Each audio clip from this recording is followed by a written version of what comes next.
বৰপেটাত প্ৰাথমিক শিক্ষক সন্মিলনীৰ উদ্যোগত শৈক্ষিক অভিৱৰ্তন। ৮টা দাবী সমাধানৰ দাবীত আজি বৰপেটা মহকুমা প্ৰাথমিক শিক্ষক সন্মিলনীৰ উদ্যোগত বিশেষ শৈক্ষিক অভিৱৰ্তন অনুষ্ঠিত কৰা হয়।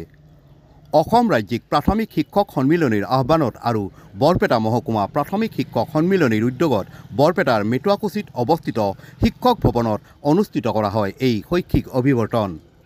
শিক্ষকৰ দ্বাৰা পাঠ্যক্ৰম বহিৰ্ভূত কাম কাজৰ পৰা আঁতৰাই ৰখা, সময়মতে ছাত্ৰ ছাত্ৰীক অভ্যাসন আৰু মূল্যায়ন বহি যোগান ধৰা, মুখ্যমন্ত্ৰী বিশেষ বৃত্তি পৰীক্ষা অনুষ্ঠিত কৰা, প্ৰধান শিক্ষকৰ পদ সৃষ্টি কৰা, স্নাতক গ্ৰেড পে প্ৰদান কৰা, বিশেষ নিযুক্তিপ্ৰাপ্ত শিক্ষকৰ প্ৰাপ্য প্ৰদান কৰা, ঠিকাভিত্তিক শিক্ষকৰ পদ নিয়মীকৰণ কৰা আৰু টিউটৰসকলৰ প্ৰাপ্য মৰ্যাদা প্ৰদান কৰাৰ দাবীসমূহ চৰকাৰৰ দৃষ্টি আকৰ্ষণ কৰাৰ লক্ষ্যৰে এই শৈক্ষিক অভিৱৰ্তনৰ আয়োজন কৰা হয়।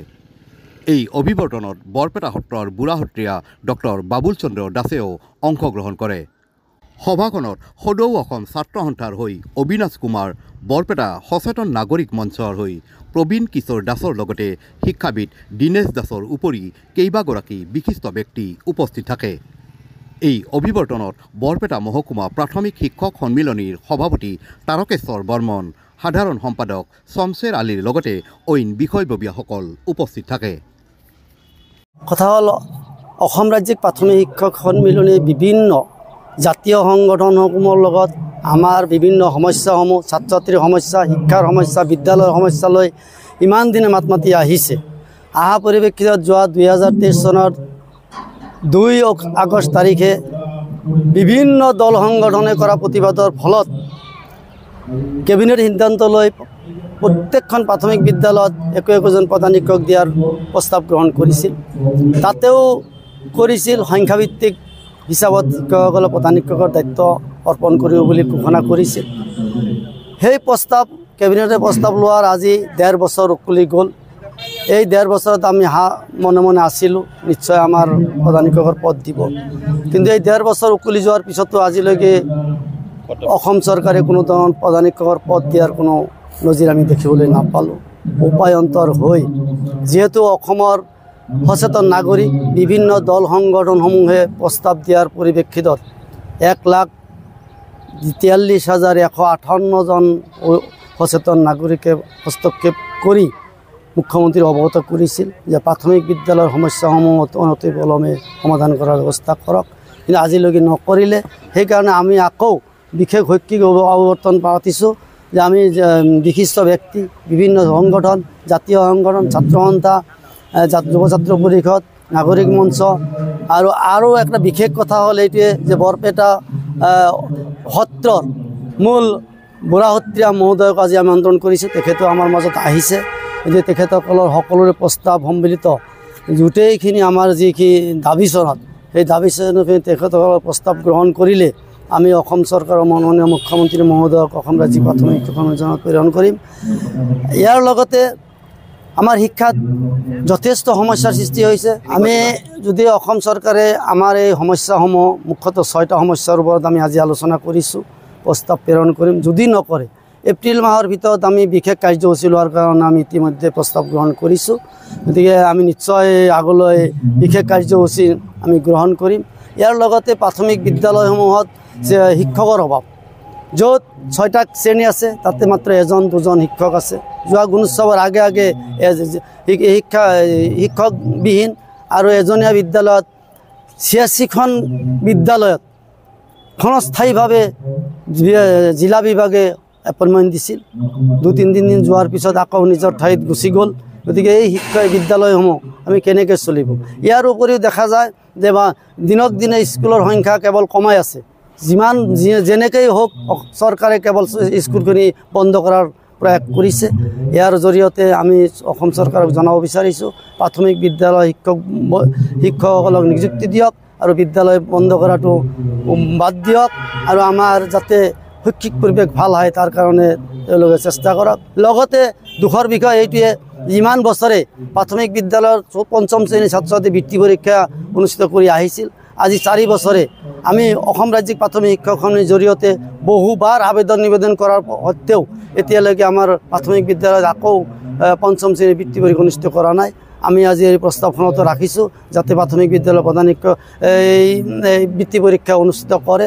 তাৰ কাৰণে আমি অসম চৰকাৰক আজিৰ প্ৰস্তাৱ যোগে জনাব বিচাৰিছোঁ। ইয়াৰ লগতে বিদ্যালয়সমূহত শ্ৰেণী কোঠা অনুপাতে শিক্ষক নাই, শিক্ষক দিয়াৰ ব্যৱস্থা আমি কৰিবলৈ চৰকাৰক আহ্বান জনাইছোঁ।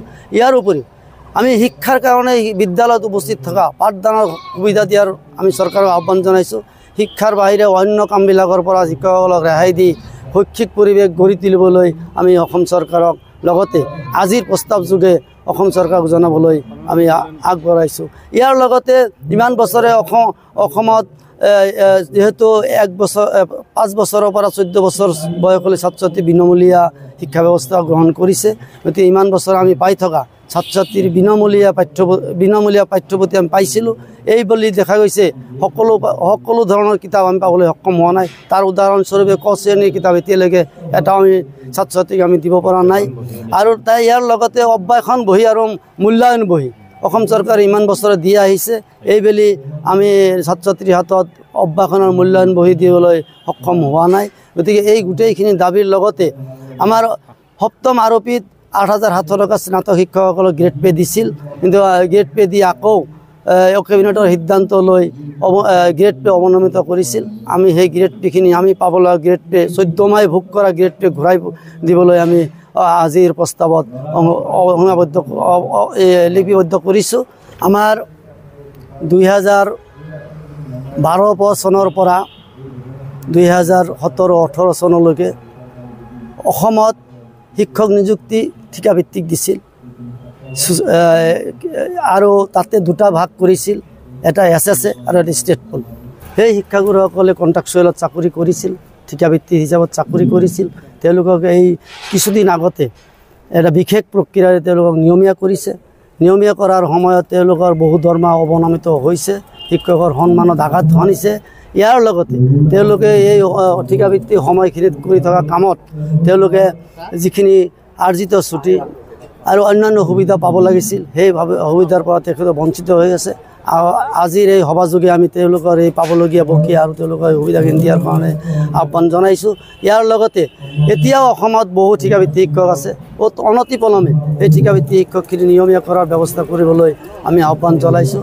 তাৰ লগতে যিসকল কিছুদিন আগতে ভেঞ্চাৰ স্কুল অৰ্থাৎ স্কুল তৈয়াৰ কৰি মূৰৰ ঘাম মাটিত পেলাই যিসকল বিনা বেতনে কাম কৰিছিল, সেই বিদ্যালয়সমূহ কিছু চৰকাৰে প্ৰাধিকৰণ কৰিছে। তাত শিক্ষকসকলক টিউটৰ হিচাপে নিযুক্তি দিছে। গতিকে আমি শিক্ষকসকলক টিউটৰ হিচাপে নিযুক্তি নিদি শিক্ষকৰ সমমৰ্যাদা দিয়াৰ কাৰণে সমকামৰ বাবে সমবেতন দিয়াৰ ব্যৱস্থা কৰিবলৈ আমি সেই অসম চৰকাৰক আজিৰ সভাযোগে প্ৰস্তাৱ প্ৰেৰণ কৰিছোঁ। আশা কৰিছোঁ অসম চৰকাৰে নিশ্চয় এই প্ৰস্তাৱসমূহ অসম ৰাজ্যিক প্ৰাথমিক শিক্ষক সমিতিৰ জৰিয়তে 10 তাৰিখে আমি প্ৰেৰণ কৰিম। মুখ্যমন্ত্ৰী মহোদয় উক্ত দিনাখন এই পত্ৰখন গ্ৰহণ কৰি বাকী আমাৰ শিক্ষা ব্যৱস্থাটোত যাতে ভাল হয়, অসমৰ জাতীয় শিক্ষা যিটো অসমীয়া ভাষাৰ যিটো শিক্ষা আৰু চৰকাৰী মাধ্যমৰ যি বিদ্যালয়, ৰাজহুৱা বিদ্যালয়, এই বিদ্যালয়সমূহ যাতে ঠন ধৰি উঠিব পাৰে, ছাত্ৰ ছাত্ৰীসকলক ভাল শিক্ষা দিব পাৰে, তাৰ ব্যৱস্থা কৰিবলৈ আমি অসম চৰকাৰক আহ্বান জনাইছোঁ। মোৰ নাম শমশেৰ আহমেদ, মই বৰপেটা মহকুমা প্ৰাথমিক শিক্ষক সন্মিলনীৰ সাধাৰণ সম্পাদক।